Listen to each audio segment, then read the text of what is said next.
Hey everyone, I'm Jay. Welcome to another episode of Journeys with Jay. If you're new here, welcome to my channel. I hope you enjoyed the journey with me today. If you're not, thanks so much for tagging along with me once again.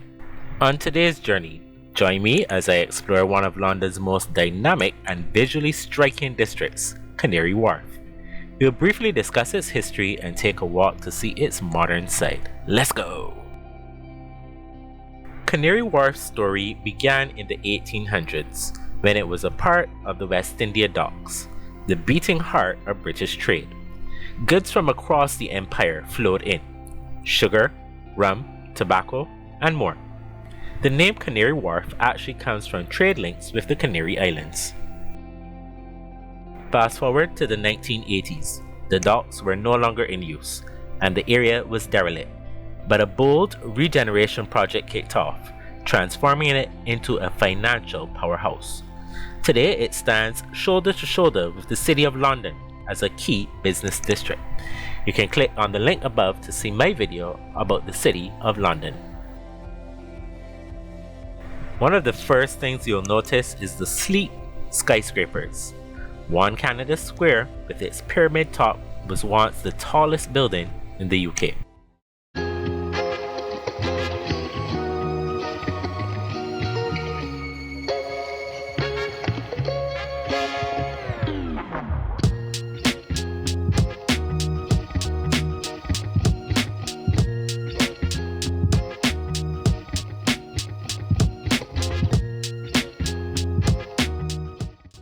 Here's another video challenge.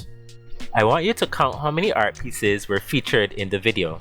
You'll know what the art pieces are by seeing the little camera icon pictured here. Let me know which one was your favorite as well. Drop your answers in the comment section.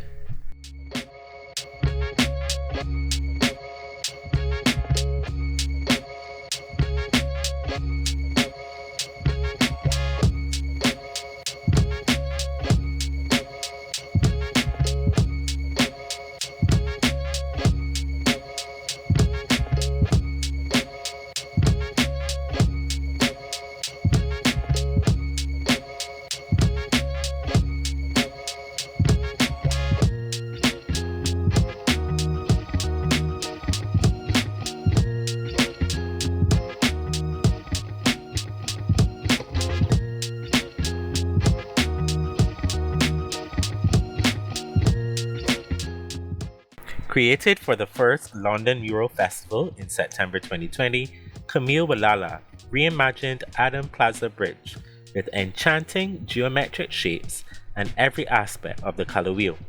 Following the success of London Mural Festival, Camille's playful yet impactful design has now become a part of the city's permanent art collection. Playing with the long perspective of the tunnel, the colourful design shows an optical pattern that shrinks and elongates as it moves across the bridge, creating a distorted effect as visitors pass through.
Canary Wharf isn't just for soups and skyscrapers.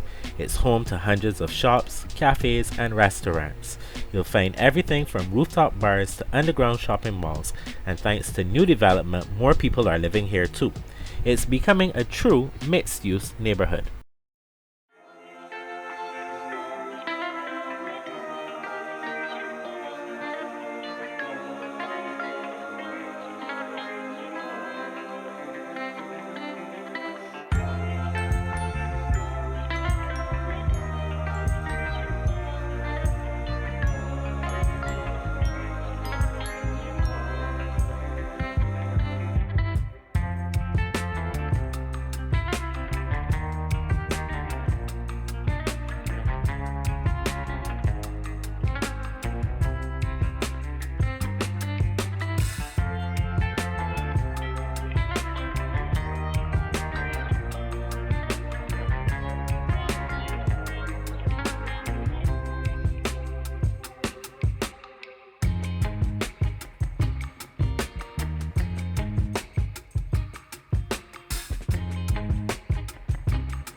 In 1999, Canary Wharf hosted the Shape of the Century, 100 Years of Sculpture in Britain.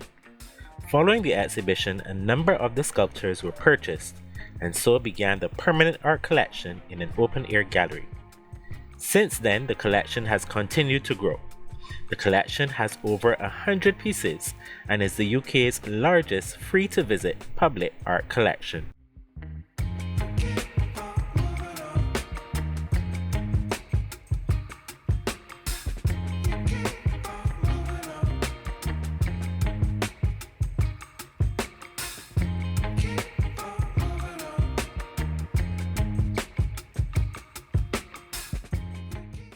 Every building here is part of a carefully designed urban ecosystem. Clean lines, open plazas, and impressive public art make it feel both modern and surprisingly walkable.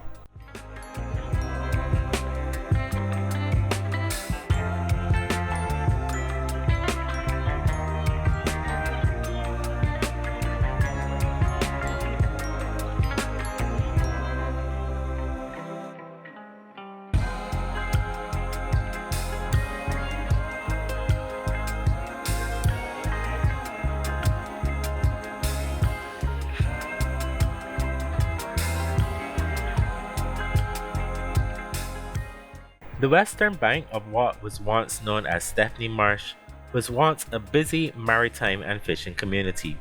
It was also a corn milling area, the name Millwall being derived from the row of windmills which stood along the river embankment. When the West India docks were built in the 1800s, Limehouse Lock became a busy entrance for ships entering the new docks and the city canal. The buildings which had served the fishing industry were swept aside to make way for shipyards, dry docks, and iron works.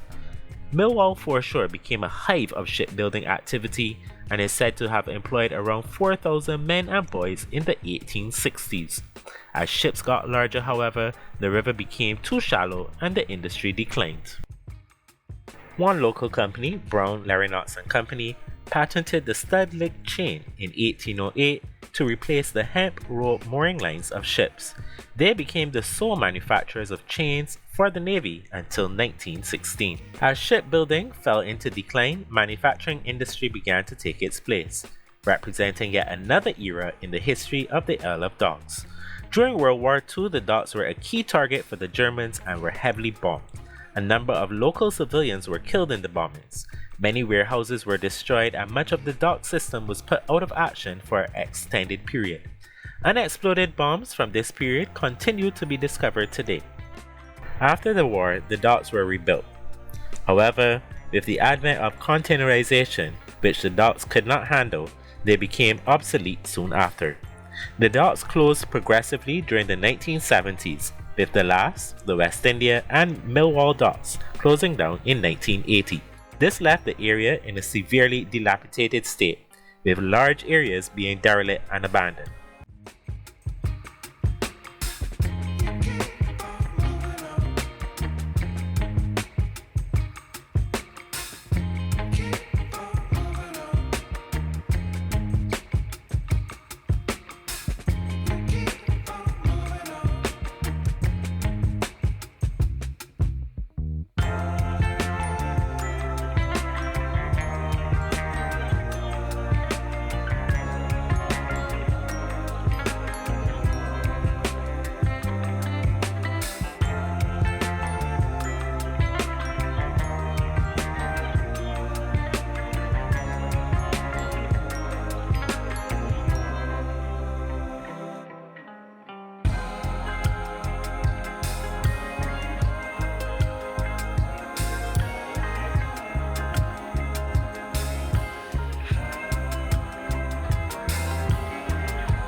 Thank you so much for joining me on today's journey as I explore Canary Wharf, an area known for its architecture, history, riverside views, outdoor art, expensive residences, a great spot to walk or grab a bite to eat. Please leave a comment if you've been to Canary Wharf or would consider visiting. If you enjoyed today's journey, give the video a thumbs up. If you're new here and would like to go on more journeys like this with me, be sure to subscribe. Until next time, keep safe, God bless. It's your boy Saint J, out of here.